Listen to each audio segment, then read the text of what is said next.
Self-confidence really comes from feeling good about yourself. Success is something you attract, not something you pursue. Success is looking for a good place to stay. So instead of going after it, you work on yourself. Personal development.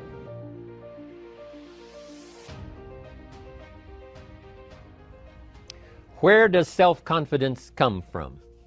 And this is the best advice I can give you on that. Not neglecting, first of all, the small daily disciplines. Self-confidence really comes from feeling good about yourself. And one of the best ways to feel good about yourself is at the end of the day to know that you poured it on. You did your best. If you conducted a meeting, you did the best you could. If you made a phone call, it was the best phone call you could possibly make. If you wrote a letter, it wasn't a casual letter, it was your best letter. At the end of those kind of days, when you feel good about yourself, self-confidence starts to rise.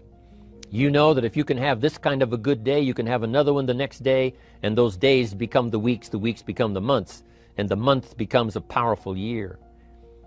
Self-confidence comes from the lack of neglect. If you will not neglect to do the small daily disciplines, that's where self-confidence comes from. Part of good health is self-confidence. I know I'm going to be healthy. I eat the apple a day. I walk around the block. I do the jogging on the beach. At the end of the day, when you've really poured it on and you've done all the stuff, self-confidence grows. That self-confidence affects your health. It affects your future. It affects your psyche. So this is true. One of the great powers is self-confidence. Self-confidence means willingness to do whatever it takes to achieve. Some people say, well, I'll do it for a little while and see what happens. You know, I'll try a couple of things. If that doesn't work, I'm out of here. And all of us know that that kind of person doesn't have much of a future. But if you're willing to do whatever it takes, if I have to learn a couple of things, I will learn those things. If I got to learn 5 or 6 things, I'll learn all 6. If I have to take an extra class, I'll take an extra class. If I've got to read the books, I'll read the books. If I have to consult with people who know more than I know, I will do the necessary consulting. Whatever it takes, I will do. That starts to develop unbelievable self-confidence. Self-confidence also comes from the ability to rise above your circumstances, to rise above what happens, the petty little things, the discouraging things that would sink everyone else's ship except yours, that would cause someone else to quit early in the day, but you keep going. That kind of willingness to overcome all circumstances, whether it's the little challenges or the big challenges. If you're willing to do that, I promise you, this kind of power will work for you, and in you, the variable, it'll make a difference. Somebody once said, if you took all the money in the world, divided it up equally among everybody, it would soon all be back in the same pockets. Incredible. Success is something you attract, not something you pursue. Success is looking for a good place to stay. So instead of going after it, you work on yourself. Personal development. See, the major question to ask on the job is not what are you getting. The major question to ask on the job is what are you becoming? See, the big question is not what am I getting paid here. The big question is what am I becoming here? Because true happiness is not contained in what you get. Happiness is contained in what you become. Of all the assignments Mr. Schoaf gave me at age 25, this was probably the most difficult. In fact, I'm still working on this one. I think it's an unending challenge to see what you can become. The major key to your better future is you. For a big share of my life now, I didn't have this one quite figured out. Among a lot of things I didn't have quite figured out. Many things used to puzzle me back in those early days. I used to wonder why 2 people could work for the same company, one make twice as much money. Now see, that used to puzzle me. And maybe they were the same age, graduated from the same school, live in the same community, work for the same company, with the same products and the same services. They've got the same traffic, the same problems, and one makes $1,000 a month, the other one makes $2,000 a month. Now that was my puzzling question. Why would this long list be the same and the money twice as much? I asked, what's the difference between $1,000 a month and $2,000 a month? And I don't mean 1,000 a month, right? I could figure that out. But what makes the difference? Why would one person do twice as well, 3 times as well? Speaking economically. Now, I know there's more than one way to do well. I understand that. But in this little narrow area called compensation, what's the difference? Well, back then, with my faulty thinking, I'm trying to reason it out. I thought, well, maybe time makes some of the difference, right? Some people do better because they have more time. I used to say, Harold ought to be able to do well. He's got a lot of time. If I had all of Harold's time, I could do well. Now, that's got to be dumb, right? Number one, you can't get somebody else's time. A guy says to me one time, he says, you know, if I had some extra time, I could make some extra money. I said, then forget it. There isn't any extra time. Hey, when the clock strikes 12 midnight, that about wraps it up, right? I mean, you can look around the gongs there for a little more, but it's over. You say to the guy, what are you doing? He says, I'm looking for extra time. See, they'll come and take you away, right? There isn't any more time. Now, if you can't get more time, which you can't, what could you get more of that would make a difference in economic results? And here's the key word. Make it a part of your note. The word is value. And I have a little phrase for your notes. Value makes the difference in results. Value makes the difference. You can't get more time, but you can create more value. Now, here's the first lesson of economics. Everybody should learn it from the time they're old enough to understand what a dollar means, how to earn one, how to get one, how to keep one, what to do with it. First lesson of economics. We primarily get paid for value. That's lesson 1. Bringing value to the marketplace, that's how you get paid. You don't get paid for the time. I know it takes time to bring value to the marketplace, but you get paid for the value, not the time. Now, since that's true, here's one of the key questions of the evening. Is it possible to become twice as valuable at the marketplace and make twice as much money in the same time? Could you become 3 times as valuable? Make 3 times as much money in the same time? Is that possible? The answer is yes, if. And it's always if, right? Life is known as the big if. Harry Truman once said, life is iffy. How true. And here's the big if we're going to consider it tonight. It's possible to do much better at the marketplace if you go to work primarily on yourself. Learning to work primarily on yourself. People have asked me for the last 24 years, how do you develop an above-average income? And the answer is, become an above-average person. Develop an above-average handshake. Some people want to be successful, they don't even work on their handshake. As easy as that would be to start on. They let it slide, they don't understand. Develop an above-average smile. Develop an above-average excitement. Develop an above-average interest in other people. Develop an above-average intensity to win. See, that'll change everything. Probably one of the most frustrating experiences in life is looking for an above-average job with above-average pay without becoming an above-average person. It's called frustration. And Mr. Schoaf gave me probably the greatest clue he gave me when I first met him. He said, Jim, if you want to be wealthy and happy the rest of your life, just learn this lesson well.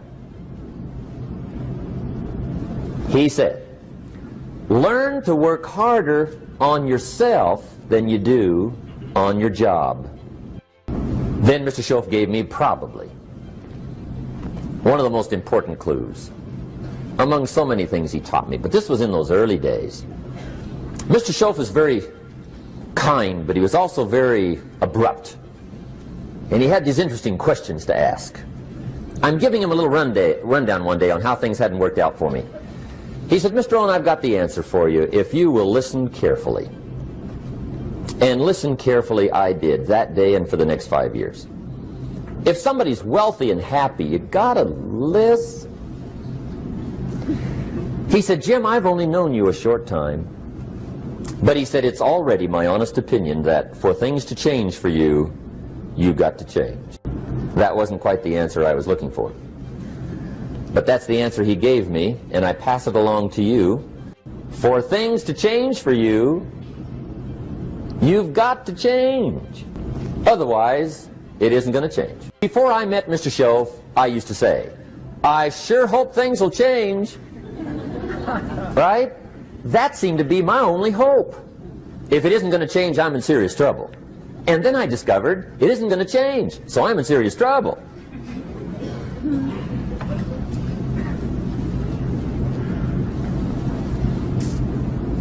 See, I can tell you what the 80s are going to be like. You have dropped into the right place. I did a seminar one time for Standard Oil executives and management in Honolulu. And we're having a conference one day on this big conference table. And one of them said to me, Mr. Rohn, you know some fairly important people halfway around the world. What do you think the 80s are going to be like? I said, gentlemen, I do know the right people. I can tell you. So they all listened very carefully. And I said, gentlemen, based on my wide experience, I can really honestly say to you, in my opinion, in the 80s, it's going to be about like it's always been. Aren't you glad you came? That's inside. I don't pass that around just everywhere. Now, of course, I said that to make a point, but I also said it because it's accurate. It's going to be about like it's always been. It isn't going to change. The tide comes in, and then what? It goes out. For 6,500 years that we know of, recorded history, and probably long before that. So it is not going to change. It gets light, and then what? It turns dark. 6,500 years. See, it's not likely to change. And we're not to be startled by that.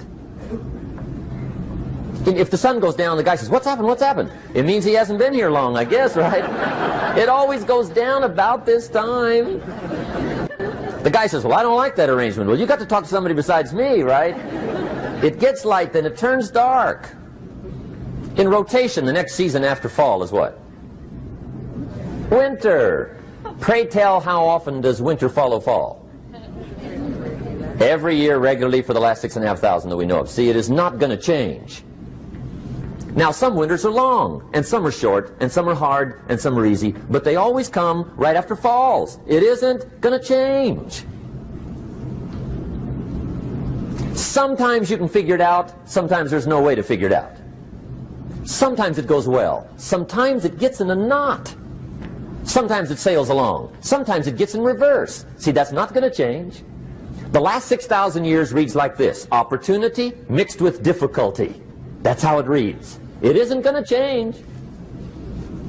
The man says, well, if it isn't going to change, how will my life ever change? Answer, when you change.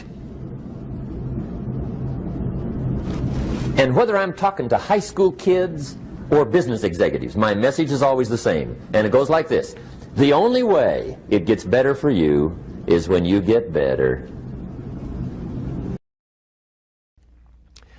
Life seemingly does not wish to waste success on the unprepared. Life says, why waste a fortune on this person? They're not prepared to do the right things with it. They're not prepared to use it wisely. If a fortune was bestowed upon this unprepared person, it would probably be wasted. The people that could have been touched won't be touched. What could have been done won't be done, because this fortune will have been wasted on the unprepared person. So not only look for fortune, not only look for the promise, but prepare yourself and ask of yourself, what can I do to make myself ready? Because remember, life was designed not to give us what we want, not to give us what we need, but life was designed to give us what we deserve. Every value in life must be paid for, and those that pay are the ones that get it. It says those that give receive. Someone says, I wish to receive, I wish to receive. You don't have to concentrate on receiving. Just become a good giver.